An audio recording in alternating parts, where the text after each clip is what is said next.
ভারতের পাঁচজন ধনী সাধু বাবা। নাম্বার 5-এ আছে আসারাম বাপু। তিনি একটি কেসের জন্য রাজস্থান জেলে আজীবন কারাবাসে আছেন। তার মোট সম্পত্তির পরিমাণ 350 কোটি। নাম্বার 4-এ আছে শ্রী শ্রী রবিশঙ্কর। এদেশের প্রসিদ্ধ ধর্মগুরুদের মধ্যে তিনি একজন, যিনি আয়ুর্বেদিক ওষুধের বিজনেস করেন। এনার টোটাল সম্পত্তির পরিমাণ 1000 কোটির অধিক। নাম্বার 3, মাতা অমৃতানন্দময়ী দেবী, যাকে পৃথিবীর লোক আম্মা নামে চেনেন। এনার টোটাল নেট ওয়ার্থ 1500 কোটি টাকা।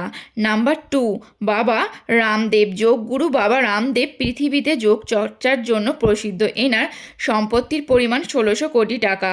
নাম্বার 1-এ আছে ধর্মগুরু শ্রী নিত্যানন্দ। তিনি ভারতের সবথেকে ধনী সাধু বাবা। তিনি এখন এই দেশে থাকেন না। তার টোটাল সম্পত্তির পরিমাণ 10,000 কোটির বেশি। আপনাদের যদি এই 5জন সাধু বাবার মধ্যে কাউকে পছন্দ হয়ে থাকে তাহলে একটি লাইক দেবেন এবং চ্যানেলটিকে সাবস্ক্রাইব করে পাশে থাকবেন।